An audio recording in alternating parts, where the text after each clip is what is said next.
This is 5 on your side at 10. Focused on you.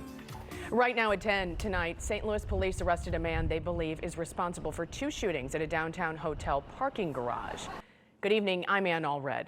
That suspect could soon face charges in this week's 2 separate shootings at the Marriott St. Louis Grand Hotel parking garage. A female employee was shot and killed during one of those crimes. Our Robert Townsend spoke with Latasha Stewart's family, and he's live downtown with their reaction to the arrest. Robert. And right now, police have yet to connect all the dots, but Latasha Stewart's family is convinced someone targeted her and killed her back there in the garage after she left work. For 20 years, Latasha Stewart worked as a banquet server at the Marriott St. Louis Grand Hotel downtown and enjoyed it. But now, this is a living, breathing nightmare. That painful nightmare has devastated Stewart's family. They cannot believe the 57-year-old Cahokia Heights woman was shot and killed inside the garage where she parked her car. This is torn our family and it's hurting us.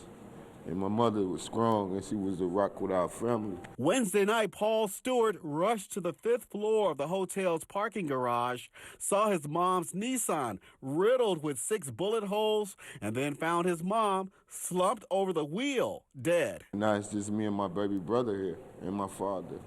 We could be next. Investigators believe the same man shot and wounded 2 men on the hotel garage's 3rd floor Thursday night. A police source says Friday afternoon, the suspect tried to rob a couple at the Marriott Hotel, but when a security guard spotted him, the man ran off. Police chased and arrested him. They say surveillance cameras from nearby businesses helped in the arrest.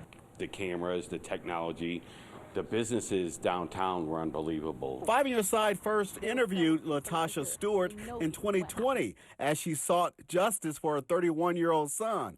Someone shot and killed Gregory Stewart in East St. Louis. His killer still not caught. Latasha Stewart's family and our police sources believe the mom was targeted. She was always very nice. Crime Stoppers spokesperson last talked to Latasha Stewart on Tuesday. Her sole reason for being was to find out why her son was killed. The Stewart clan is still well and alive, and we'll be coming back.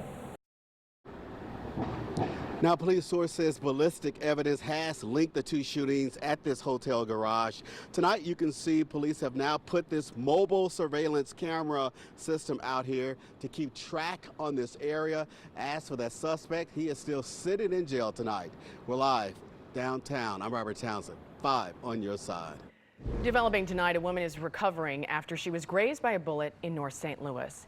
2 hours ago, officers responded to the shooting on Lookaway Drive. They found the victim, who was grazed in the neck. Police say she is expected to be okay. No word on what led up to that shooting. Tonight, St. Louis County Police are investigating a deadly shooting in Country Club Hills. The shooting happened just before noon in a parking lot on West Florissant Avenue near Jennings Station Road. The male victim was taken to the hospital where he later died. Anyone with information should call St. Louis County Police or remain anonymous by calling Crime Stoppers at 866-371-TIPS. Now to the latest developments involving outgoing St. Louis Circuit Attorney Kim Gardner. Today, the man who led the fight to remove her from office sat down with 5 on Your Side. Our Brent Solomon joins us now. And Brent, does Gardner's resignation mean the Attorney General's going to let this go, rest his case? Not at all. AG Andrew Bailey says he wants Gardner to step down sooner than when she's planning on doing it, June 1st. Take a look at this video that we've been following for you.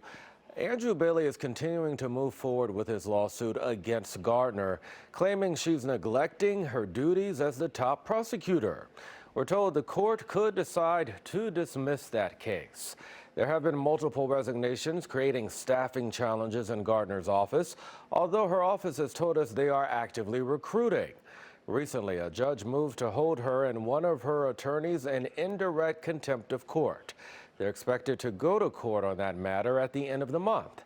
As for Bailey, he's pushing for the circuit attorney to speed up her departure. She's dedicated to staying in the office until June 1st, and there's no possible rational reason for her to stay that long. I mean, her office has been described as a rudderless ship of chaos, so it's not as if she needs more time to do an orderly transition. So she needs to be out of office now so the rebuild process can begin, so we can restore the rule of law and start finding justice for victims. Now, Garner has not yet agreed to any local media interviews, although she addressed a group of her supporters today. Many of them posting on social media they never wanted her to resign. She said in a statement she's doing it for the voters, volunteering to step down amid attempts to take down a person the people elected.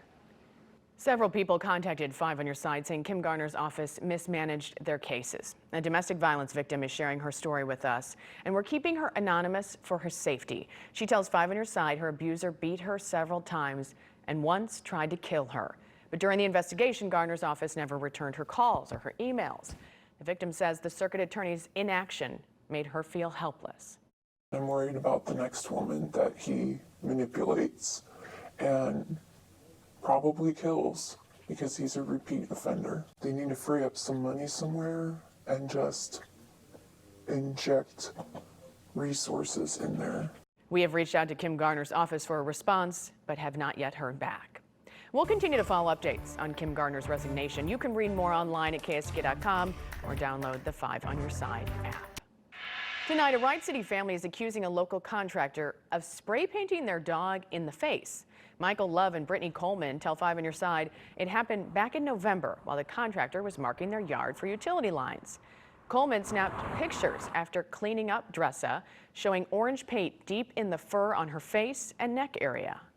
I thought she got into a bag of Cheetos at first, and then quickly realized she had a little bit of like a chemical burn, and then it was everywhere. My daughter's 3. She sleeps with my daughter every single night. Kids don't really understand, you know, death and dogs and things like that, but it could have been that serious.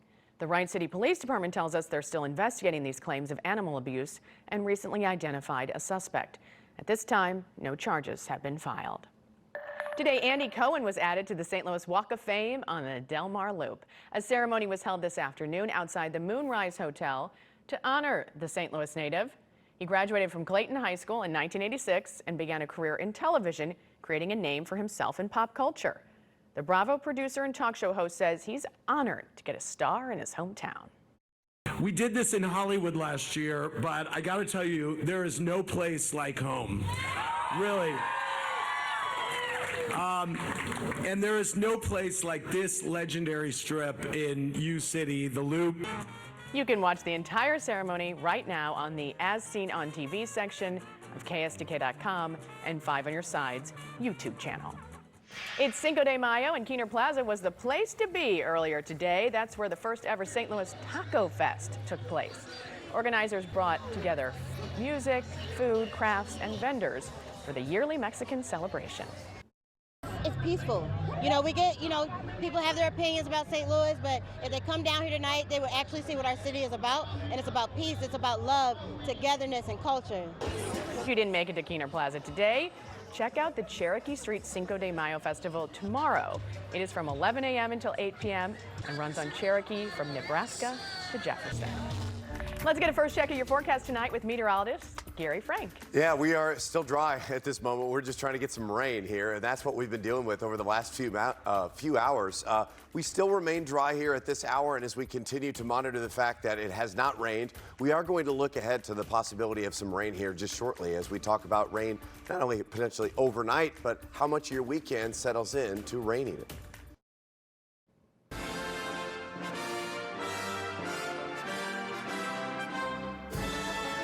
We are just hours away from the coronation of King Charles III. Right now, hundreds of thousands of people are in London ahead of all the pomp and circumstance. The city put together the final preparations for a celebration not seen in more than 70 years since Queen Elizabeth was crowned in 1952. King Charles' coronation will take place at Westminster Abbey and last about 2 hours. Join 5 on Your Side for special coverage of the coronation of King Charles. You can watch it live starting at 4 a.m. with an NBC News special. I'm sure plenty of people will be getting up at 4 a.m. just like they did for the wedding. Yeah, you're right. I You're wasn't a huge one of them fan. unless they're. Wait, did you really get up at 4? I didn't even do No, that. unless I think maybe I was forced to. I think I was You working were Tissel probably that forced morning. to. I don't know. It all blends together. We don't know. You never know what's going on. Nighttime, morning time, who knows? What we're going to be tracking for is hopefully some rain. We need some much needed rainfall to settle in and watch that or do whatever the heck you're going to do. We've had plenty of dry days in a row, obviously, and temperatures have fallen to 65. You know, we got to 76 today. Our average is 74. But what I want to look at is, as our weather first fact, I want to bring in a couple stats. From March 3rd to April 15th, we had over 7 inches of rain during that time frame, 24th wettest period. But from the 16th through Cinco de Mayo, we have barely seen 2/10 of an inch. That's the second driest period. And the reason that that's a big deal is the fact that only 13 times since 1874 we started off the first 5 days of May dry. It's our wettest month. So normally no big deal, but we're starting to dry out in time where we should be getting more rain. Now I want to look at these thunderstorm complexes and how they move north and they're kind of developing their own movement. Let's look at a couple of them, how they fizzle out, they move into an area and they disappear. And that's the type of rain that we're going to be seeing, not that widespread soaking rain. They almost have a mind of their own. This one's going north, this one's going south. Let's look at a different satellite product to show you why the forecasting is going to be a little more challenging. You'll watch how downstream from that west to east, we get cloud cover. And that kind of muddies our water. And then we see these big storms develop. Coming off the Rockies, they push into each other, they explode, and then they fall apart. And that's what we're going to see as a challenge over the next few days. Whether or not we see them hold together, they will not arrive tonight. But tomorrow, those same pieces of energy may impact us tomorrow morning, really from about 7 to about noon. And that's round one, if those storms can hold together. Now, the second round, there's a very warm layer of air thousands of feet above the surface. And usually we'd like to go up, and it gets cooler, you know, if you've gone to the mountains at all, right? Well, that's not the case, and that really limits storm development. So if storms can overcome that warm air, we will see that possibility of strong to severe storms, and that's why we have a slight risk for severe weather tomorrow. Round one could be some smaller hail, so I want to alert you to it. Round two, that's where it's a little bit stronger with the heating of the day. Even a brief tornado is possible. I want to give you a heads up in case you wake up and see some rain. You're like, where is this at? We're going to see scattered periods like that over the next few days, where even on Sunday we run into that. Now, I think Monday may be our best bet for more widespread rain. That's late Monday into Tuesday. It looks like we dry out for a few days and just get those very isolated heat of the day thunderstorms. We'll get close to 90, in fact, Sunday, even as we see that opportunity. I think we'll be somewhere in central Missouri where it doesn't rain in the mid-90s very easily. So it's starting to feel more like summer as we get close to the time where we normally see 90, and hopefully some of this rain makes its way in, and then you'll fix in your plans here in between. All right, Gary, thank you. And thank you for being with us for the news at 10. Corey Miller is here with 5 on your sideline.